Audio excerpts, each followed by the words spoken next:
2 months ago, I decided I wanted to tan a deer hide, but not in the modern way, through a bottle, the old way: bark, brains, smoke. And I learned a lot along the way.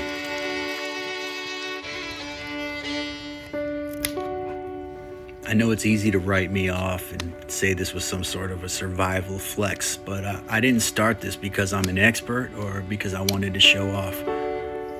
I started it because I'm always a guy who wants to do things from scratch, and I wanted to understand how it was done, what it actually takes to turn an animal into something usable by hand.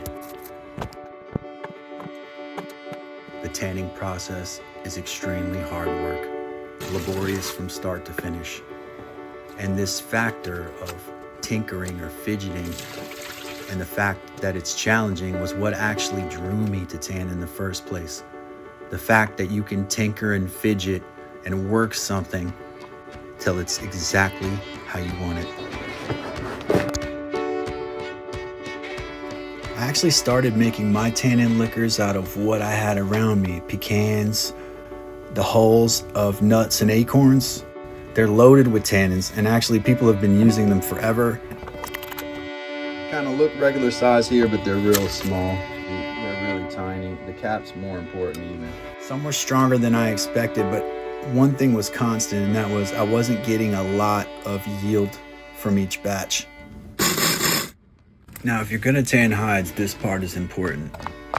This is the first animal that I intended on tanning, and I'm glad I got this on video because we took our time and we worked clean and we treated this animal with tremendous respect. And remember, the goal wasn't just the hide.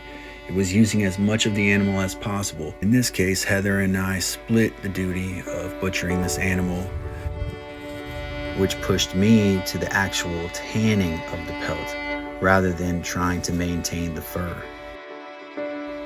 This was the start of a huge journey for me, and I have learned a tremendous amount.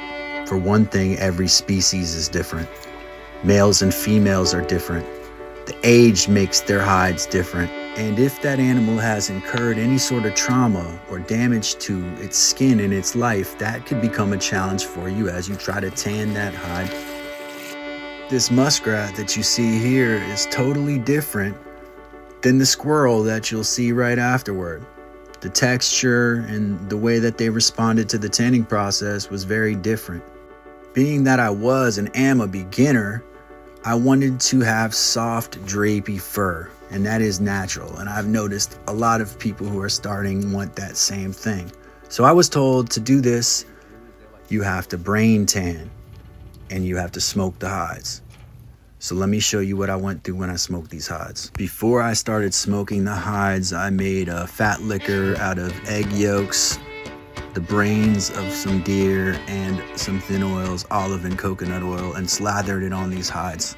So I take these shavings here and I throw them in there and I get good plumage. If I'm being honest, a lot of things didn't work, but my problems were like this: too much heat, not enough smoke, wrong wood, then the right wood, and I started to figure it out. I have this pot down here that I nailed a few holes in. What I do is, and you can see I've got this thing jerry-rigged with a keyboard stand and clamps and all that. On day 2, I was determined to get more smoke forced up through the hide, so I revised my process. I was trying to smoke this hide with this can right here, with embers in here. Today I'm using this as a way to sift out the ash. I learned that you want embers without the ash. Tricky. I took a muskrat fur that I had nailed out to a board and had done some partial bark tanning to, and I leaned it up against the hide and the keyboard stand to actually try to keep the smoke in there. I'm finishing smoking it now, but it dropped like 30 degrees in temperature. It's freezing out here.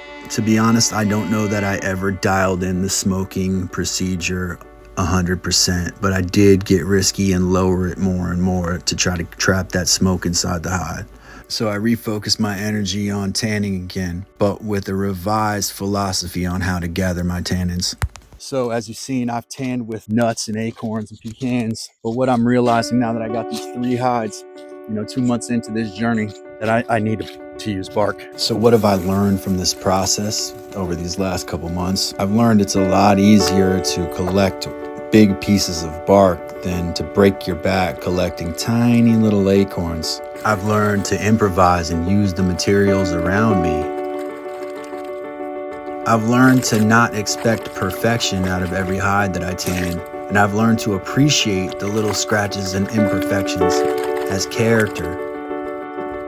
I've learned that tanning hides and tanning furs are two very different things.